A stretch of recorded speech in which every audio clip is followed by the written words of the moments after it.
Amigos, ¿qué tal? Qué bueno que nos acompañan nuevamente a este espacio de paréntesis de investigación. El día de hoy vamos a hablar sobre administración, sobre empresas, sobre lo que sucede quizás también en el ámbito de los negocios en la frontera, y por eso el día de hoy le quiero dar la bienvenida ya en estos momentos al doctor Carlos Jesús González Macías, profesor investigador de la UACJ en el Instituto de Ciencias Sociales de Administración. Él es egresado de la licenciatura en Administración Pública y Ciencia Política y la maestría en Administración por la Universidad Autónoma de Chihuahua. Su doctorado es en Ciencias Administrativas por la Universidad Autónoma de Ciudad Juárez y es miembro del Sistema Nacional de Investigadores actualmente. ¿Cómo estás, doctor? Bienvenido, gracias por acompañarnos. No, gracias a ustedes por la invitación, muy buenos días. Buenos días, pues va a ser un tema interesante hablar sobre lo que has estado pues investigando en los últimos tiempos. He observado en la constante de tus textos, de tus escritos, la presencia de reflexiones e investigaciones sobre la administración, sobre las empresas. ¿En qué momento llegas a identificar que esta puede ser pues tu carrera y que esta puede ser pues líneas de investigación como las que estás realizando?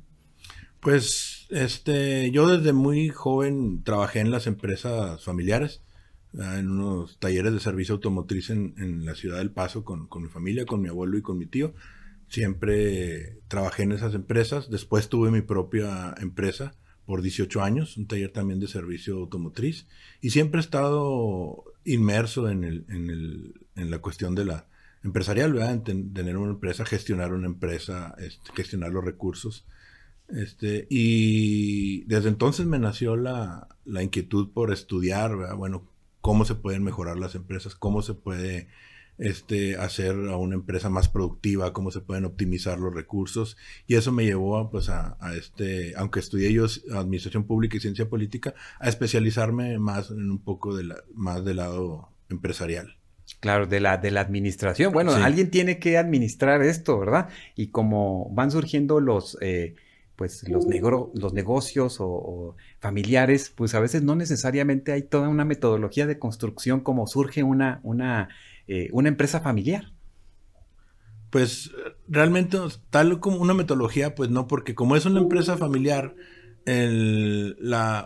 una gran parte de este tipo de empresas pues son iniciativas de emprendedurismo o de autoempleo, ¿verdad? Entonces muchos de esos empresarios pues como van a poner a su empresa porque dominan la actividad que realizan, ¿verdad? Pero pues nada más porque dominan la actividad, pues emprenden el negocio, ¿verdad? Pero pues no nada más es dominar la actividad, sino saber optimizar los recursos. Y muchas empresas fracasan precisamente por eso, ¿verdad? Porque aunque se domina la actividad que realiza el negocio, pues no se sabe cuidar el dinero, no se sabe cuidar a los clientes, no se sabe atender a los clientes.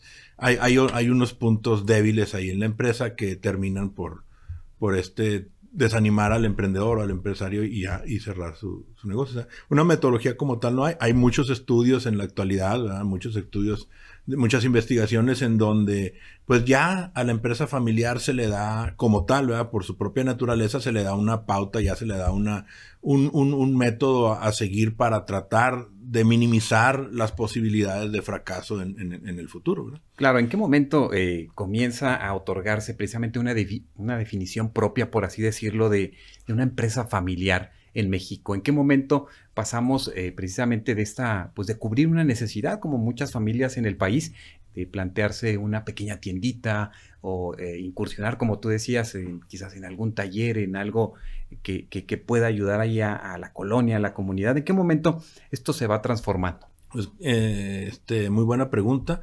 Mira, en la empresa familiar es un tópico que no tiene así gran cantidad de años estudiándose. Una diferenciación ya de manera tangible, yo creo que proviene por ahí de la segunda mitad de la década de los 70s hacia acá, donde ya se identifica a la empresa familiar como tal, por su propia naturaleza, porque antes pues se le consideraba como cualquier otro tipo de empresas. Dejando de lado el aspecto familiar, ¿sí? De la empresa, en donde los lazos de sentimientos, los lazos de unión o desunión de la familia, pues pasan a formar parte de la empresa, cosa que no sucede en las empresas donde son dos amigos que se unieron para poner a la empresa, o tres amigos que se unieron para poner a la empresa, donde no hay lazos, probablemente de amistad, pero no hay lazos familiares, no hay lazos afectivos, no hay lazos de sentimientos, ¿verdad? Entonces, esos lazos entran directamente a las actividades de la empresa. Si el papá está enojado con el hijo, o está enojado con el hijo en la casa y está enojado con el hijo en la empresa, ¿verdad?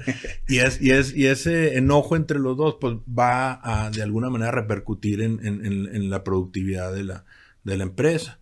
Entonces, esos estudios comienzan a estudiar esa naturaleza sui generis de la empresa familiar, y hasta estudios ya más recientes en donde ya se ha definido un protocolo familiar, ya se ha definido un proceso sistematizado de la sucesión generacional, a la empresa se le ha tipificado, sí, con sus características esenciales. Te platico rápidamente, o sea, para considerar una empresa familiar, pues tiene que ser operada por la familia. Pues importante ver que al final de cuentas hay muchos elementos dentro de toda esta gestión administrativa, la conceptualización de una empresa familiar como las que acabas de comentar, sí, y que al final de cuentas también van hablando. Me parece interesante abordar el tema de la sucesión generacional, porque cómo estaban acostumbradas desde los estudios que has realizado, cómo estaban acostumbradas las familias a administrar sus negocios, y cómo también esto ha ido transformándose a partir, pues, de políticas hacendarias, de reglamentos, de situaciones que antes no vivía precisamente la empresa familiar. Bueno, pues la sucesión se empezó a ser un tópico de importancia para la investigación desde el momento en donde, cuando el fundador de la empresa faltaba, ¿sí?, la familia ya no sabía qué hacer con la empresa. ¿Sí? ¿Por qué? Porque el fundador no se daba la tarea de preparar a un posible sucesor para cuando él faltara. Siempre era la mentalidad de que el fundador era el único que podía estar al frente de la empresa, que sabía estar al frente de la empresa, que nadie más iba a poder estar al frente de la empresa sola más que él. Entonces, nunca se daba la tarea de preparar a un sucesor, nunca se daba la tarea de enseñarle a uno de sus hijos, al que él decidiera, ¿verdad?, todo lo necesario para que en un futuro él se quedara al frente. Mucho menos pensar en un retiro y luego ya dejarle la empresa al sucesor, ¿verdad? Siempre estaba al frente el fundador. Entonces, cuando el fundador faltaba, pues ninguno de sus hijos, ninguno de sus familiares estaba preparado para estar al frente de la empresa. Entonces, muchas veces esa falta del fundador, pues era repentina, ¿verdad? Alguna enfermedad repentina, algún accidente o algo que terminara de exabrupto con la vida del fundador, que tomaba de sorpresa a los fundadores y entonces a los sucesores familia, y a la familia. Entonces, pues ya era muy difícil tener las riendas de la empresa, y terminaba en fracaso, ¿verdad? Precisamente ahí, ¿qué papel juega las mujeres en el desarrollo? Hay un documento escrito por ti sobre el empoderamiento femenino y la competitividad, de un caso que planteas. ¿Cuál es esta adjudicación que se le da a la mujer en estas empresas familiares? ¿Cómo lo va tomando? ¿Cómo lo sientes también en el tiempo, en el transcurso de generaciones? Bueno, también es ahora con los nuevos estudios de género, con el nuevo reconocimiento que se le está dando a la mujer y su papel activo en las economías, ¿verdad?, de los países, se ha estado develando el aspecto en donde el acto emprendedor dentro de las empresas familiares no siempre provenía del género masculino, ¿verdad?, del patriarca o del papá de la empresa, sino provenía de la mamá, de la madre, de la jefa de familia. En muchas empresas familiares la cabeza de la empresa es la madre, no tanto el padre. Entonces, pero la naturaleza sigue siendo la misma, ¿verdad? O sea, también esas mujeres, por mucho emprendimiento, por mucho saber hacer de la actividad de la empresa, pues también se olvidaban de preparar a su sucesor, ¿verdad? Y pues, como sabemos, pues nadie somos eternos, y los empresarios, ya sea del género masculino o femenino, pues algún día tendrán que dejar, por voluntad o no, la empresa, ¿verdad? Y debe de haber un sucesor preparado para asegurar la continuidad de la empresa. Pero sí, nuevos estudios sobre ese empoderamiento femenino, pues develan cómo muchas mujeres han sobresalido. Precisamente el caso que se estudia en ese documento es de una empresa familiar liderada por una mujer emprendedora, y que ha sabido no solamente conservar su empresa, sino irla haciendo más grande por medio de la cooperación y por medio de la colaboración con distintos actores de la comunidad ahí en San Cristóbal de las Casas, ¿verdad? Ella trabaja con la comunidad para sus colaboradores dentro de la empresa que sean exclusivamente de la comunidad de San Cristóbal. Sus proveedores son proveedores locales, de ahí empresas locales, productores familiares de verdura, de frutas, que tienen su pequeña cantidad de ganado y le proveen la carne, sus aves de corral y le proveen el pollo o el guajolote para sus platillos dentro de su restaurante. Entonces ella ha sabido encontrar una pequeña red de colaboración ahí en su comunidad, que le ha dado muy, muy, muy buenos frutos. Claro, amigos, estamos compartiendo con el doctor Carlos Jesús González Macías, y estamos hablando precisamente sobre estos temas de la gestión empresa familiar. Vamos a hacer una pausa, ¿qué te parece, doctor? Y regresamos para hablar sobre estos términos que utilizas en algunos de tus documentos, que son sobre la sustentabilidad y la competitividad, sobre todo pues en estos tiempos. Claro, amigos, sí. Estamos en paréntesis de investigación. Regresamos en un momento.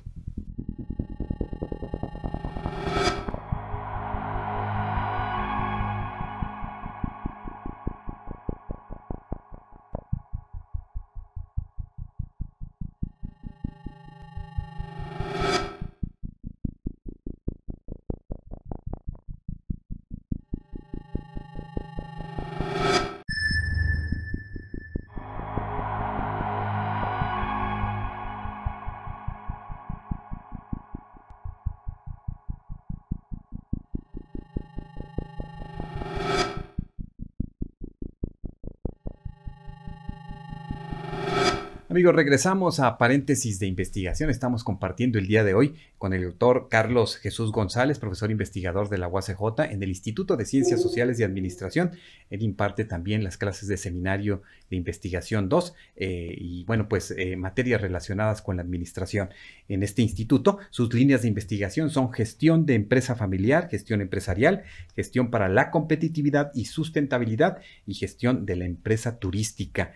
Maestro Carlos González, ¿cómo entendemos esta sustentabilidad y competitividad en este tiempo en el que precisamente pues en México estamos buscando nuevas formas para que se generen proyectos, para que la gente pueda lograr pues a partir quizás de un proyecto familiar, ¿por qué no mantener su esquema económico, su esquema familiar? ¿Cómo lo entendemos en este tiempo?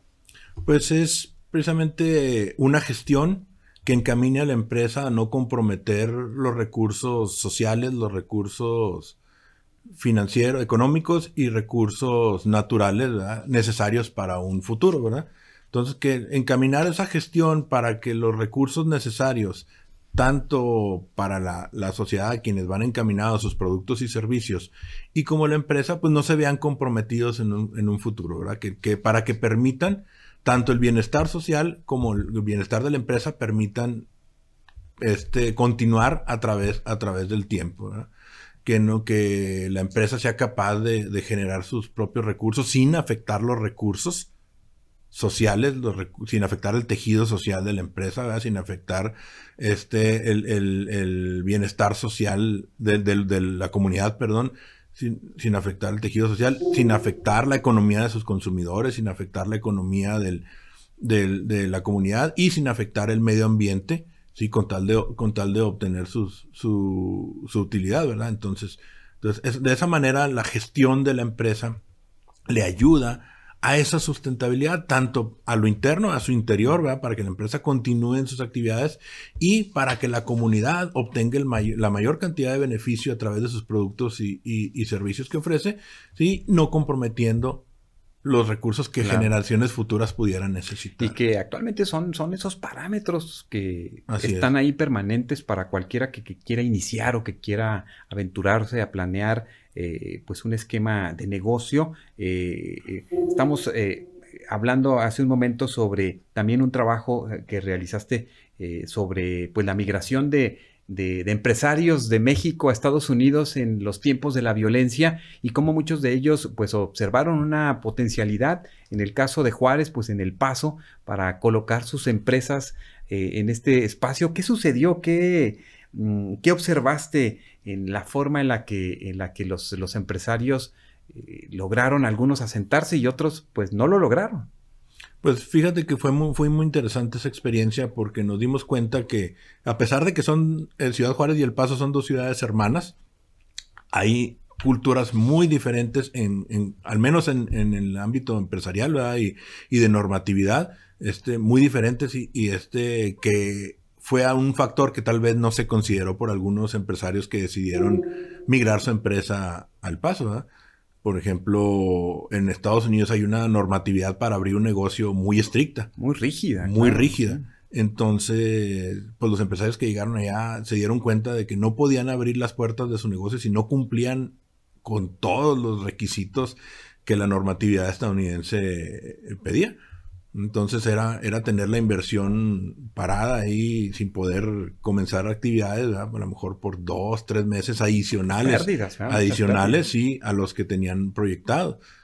Aquí en México, ¿verdad? Pues no es tan rígido y muchos empresarios ponen su empresa y abren sus puertas y después se preocupan por si cumplen o no cumplen o a ver cómo lo cumplen. O en qué momento van cumpliendo toda esta normativa que también pero mientras ya están trabajando, ya están operando, ya están vendiendo sus productos y servicios y ya están obteniendo ingresos, ¿verdad? ¿Qué observaste precisamente en estos casos que estuviste analizando sobre este impacto no solamente desde la normativa, sino también desde lo cultural, desde lo social, que viene a impactar? Pareciera que sí somos como muy, muy parecidos, pero sí, ya al estar allá definitivamente cambian muchas cosas. Algunos de los comentarios de estos empresarios fueron en el sentido de que la comunidad de la ciudad del Paso comenzó a tener recelo de ellos, ¿verdad? De por qué vienen mexicanos a poner sus negocios aquí. Bueno, ¿y qué va a pasar con los negocios de los estadounidenses que estamos aquí en El Paso? Van a venir a quitarnos negocio, van a venir a quitarnos clientes. Entonces, también hubo muchos comentarios de los empresarios que dijeron, no, pues al principio sí empezó a venir la gente, pero que empezó a bajar y a bajar y a bajar, y luego llegó el momento en que pues, había días que ni un cliente llegaba al negocio. Digo, no es lo mismo pagar las rentas aquí que allá. Entonces esos negocios comenzaron a tornarse incosteables, ¿verdad? Una empresaria dueña de unos restaurantes famosos aquí en la ciudad y que puso su restaurante allá, también fue su comentario, ¿verdad? Que al principio fue aceptado, pero después, digo, hasta nos pintaban en la barda del restaurante, ¿verdad? Fuera mexicanos, porque sintieron una amenaza, ¿verdad? Una cuestión ahí hasta xenofóbica, sí, ¿no? Rechazo. Sintieron, ¿no? una amenaza de ese tipo de empresarios, ¿no? ¿Cómo se estudia este fenómeno, Carlos, desde la investigación, desde el área administrativa? ¿Cómo lo vas planteando? Las metodologías también son rígidas, cuantitativas, también cualitativas. ¿Cómo lo van planteando para después generarnos estos documentos o estos resultados de investigación? Bueno, te comento que la mayoría de mis estudios son de carácter cualitativo, es el tipo de metodología que me ha gustado utilizar. Tengo algunos de índole cuantitativo, pero la mayoría son de aproximación cualitativa, porque a mí me gusta mucho profundizar en el pensamiento de la gestión de los empresarios, ¿verdad? Me gusta que me externen todas sus percepciones, todo lo que ellos piensan desde que comenzaron sus actividades hasta la fecha, ¿verdad? Cómo esas percepciones fueron mutando a través de los años durante su experiencia dentro de la empresa, cómo ha ido cambiando su percepción, indagar a ver si cuando comenzaron su empresa pensaban igual a como piensan ahorita o si cambió esa forma de pensar. cuestión que los estudios cualitativos nos ayudan a entender esa fenomenología, ¿sí? Exactamente.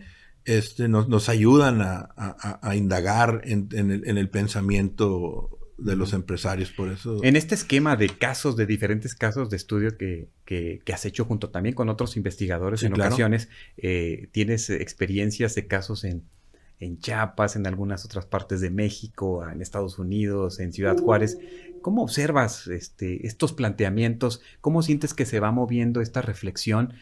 Pero sobre todo, pues ellos en la práctica, ¿no? En sus negocios, en cuanto a lo que hemos estado hablando sobre cómo mantener, cómo sostener sus negocios, y qué sorpresas te has llevado.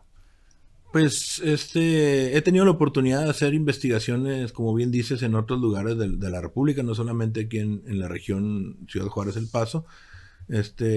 Hicimos estudios en San Cristóbal de las Casas en relación a la sucesión generacional, qué perciben cómo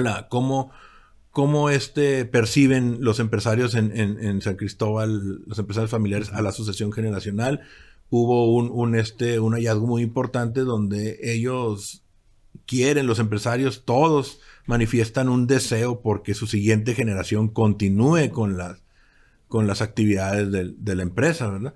Cosa que no sucedió aquí en Ciudad Juárez. Aquí en Ciudad Juárez la mayoría de los empresarios entrevistados, ellos prefieren que sus hijos estudien una carrera y busquen otros horizontes, trabajen en otro tipo de empresas y todo, porque pues sí, la empresa familiar fue el medio para obtener los recursos para subsistir esa familia, pero no lo quieren para que sus hijos continúen con el negocio.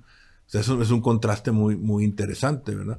Ahorita en la actualidad estoy trabajando con unos colegas de la Universidad de Guanajuato sobre la gestión del conocimiento con enfoque de competitividad en las empresas familiares turísticas en Guanajuato. Entonces, hay unos hallazgos también muy, muy importantes que, a pesar de que el pueblo es muy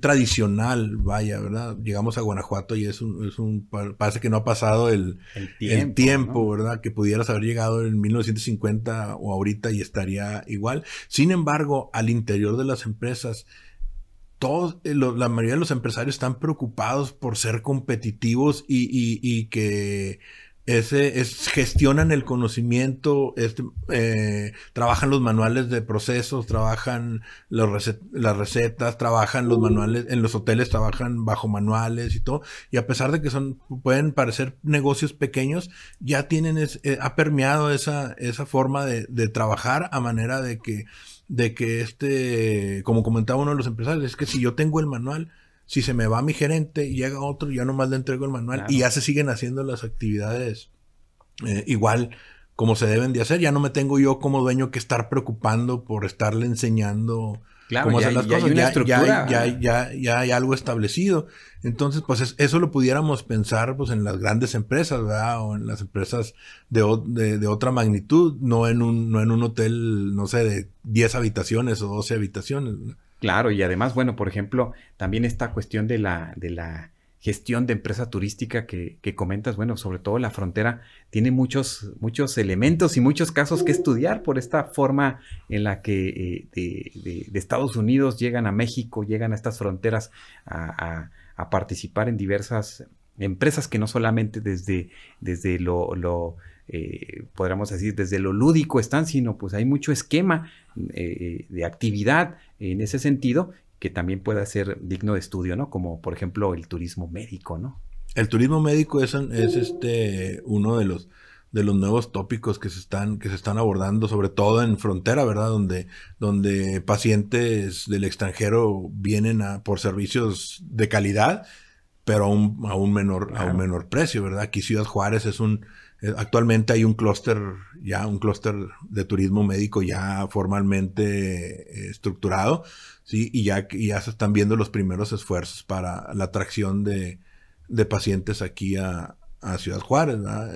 Tijuana ya lleva mucha ventaja con un clúster médico de esa índole, sí, pero sí es algo en cuanto a estudios de turismo que pues todavía hay detracción, ¿verdad? Donde dicen, no, pues que ese no es turismo, ¿verdad? Muchos dicen, muchas autoridades, sobre todo del sector gubernamental, no, pues que ese no es turismo, vienen a atenderse y se regresan, ese no se puede considerar como turismo, pero tiene muchas características de un turismo, ¿verdad? De un tipo de turismo que si bien a lo mejor todavía no se identifica como tal, pero que tarde o temprano va a ser reconocido Claro. como tal. Pues, doctor Carlos Jesús González, muchas gracias por acompañarnos a este paréntesis de investigación. Nos dio mucho gusto conocer sobre los procesos y las líneas de investigación que vas generando y te invitamos en otro momento. Cuando gusten. Muchas A sus gracias. órdenes. Muchas Gracias a gracias. ustedes. Con esto concluimos el espacio del día de hoy a través de UACJ TV. Muchas gracias y los esperamos hasta nuestro próximo paréntesis de investigación.